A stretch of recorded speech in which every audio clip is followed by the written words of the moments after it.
बाबा सोमनाथ के पावन दर्शन के बाद अब हमारी 12 ज्योतिर्लिंगों की दिव्य यात्रा आगे बढ़ती है। गुजरात के ही एक और पवित्र धाम की ओर हमारा अगला पड़ाव है नागेश्वर ज्योतिर्लिंग। सोमनाथ से हमारी यात्रा आगे बढ़ती है द्वारका की ओर और द्वारका से सड़क मार्ग द्वारा हम पहुंचते हैं भगवान शिव के इस पावन ज्योतिर्लिंग धाम में। तो आइए करते हैं नागेश्वर महादेव के दर्शन। हर हर महादेव। सोमनाथ से गुजरात की दूरी लगभग 230 किलोमीटर के आसपास है और सड़क मार्ग से यह यात्रा सामान्यतः कई घंटे ले सकती है। यात्रा के दौरान गुजरात के समुद्र तटीय क्षेत्र, छोटे बड़े गांव और रास्ते के सुंदर प्राकृतिक दृश्य हमारा साथ देते हैं। द्वारका पहुंचने के बाद हमारी यात्रा का अगला महत्वपूर्ण पड़ाव है नागेश्वर ज्योतिर्लिंग। नागेश्वर मंदिर द्वारका क्षेत्र के प्रमुख धार्मिक स्थलों में से एक है।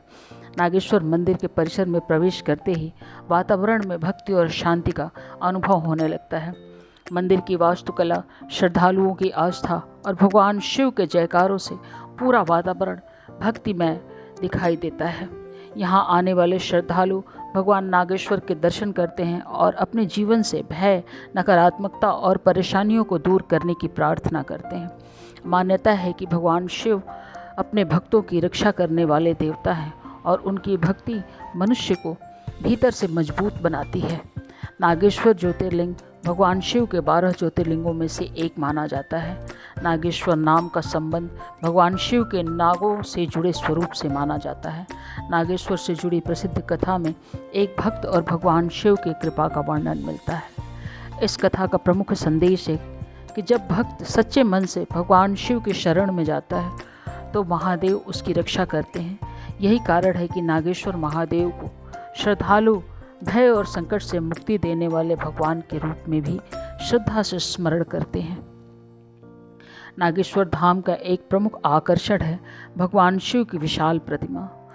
दूर से ही दिखाई देती यह भव्य प्रतिमा यात्रियों और श्रद्धालुओं का ध्यान अपनी ओर आकर्षित करती है। प्रतिमा के सामने खड़े होकर भगवान शिव के विराट स्वरूप को देखना अपने आप में एक अद्भुत अनुभव है। अब समय है उस पावन क्षण का जिसके लिए हम इतनी दूर यात्रा करके आए हैं, नागेश्वर ज्योतिर्लिंग के दर्शन। भगवान शिव के शिवलिंग पर जल और बेलपत्र अर्पित करते हुए भक्त अपनी मनोकामनाएं भगवान की चरणों में रखते हैं। मंदिर के गर्भगृह और पूजा की परंपरा के संबंध में वर्तमान नियम और दर्शन की व्यवस्था यात्रा से पहले आधिकारिक स्रोत से अवश्य जांच लें, क्योंकि हर तीर्थ यात्रा का केवल एक स्थान तक पहुंचना नहीं होता, यह अपने भीतर शांति और श्रद्धा की यात्रा भी होती है। नागेश्वर के दर्शन के बाद यदि आपके पास समय है तो द्वारका के अन्य प्रमुख धार्मिक स्थलों की यात्रा भी अवश्य की जा सकती है।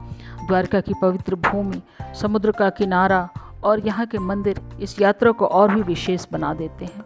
इसलिए नागेश्वर की यात्रा को केवल कुछ घंटों का दर्शन न माने, बल्कि इसे द्वारका की संपूर्ण आध्यात्मिक यात्रा के साथ जोड़कर अनुभव करें। नागेश्वर महादेव हमें यह संदेश देते हैं कि सच्ची भक्ति मनुष्य के भीतर से भय को समाप्त करके उसे साहस प्रदान करती है। जब मन में विश्वास हो और हृदय में महादेव का नाम हो तो कठिन से कठिन रास्ता भी आसान लगने लगता है। हर हर महादेव। नागेश्वर ज्योतिर्लिंग के दर्शन के साथ हमारी गुजरात यात्रा का यह पावन पड़ाव पूरा होता है। अब हमारी यात्रा आगे बढ़ेगी एक नए राज्य और एक नए ज्योतिर्लिंग की ओर। 12 ज्योतिर्लिंगों की इस दिव्य यात्रा में अगला पड़ाव कौन सा होगा, आइए हमारे साथ बने रहिए। तब तक के लिए हर हर महादेव। जय भोलेनाथ।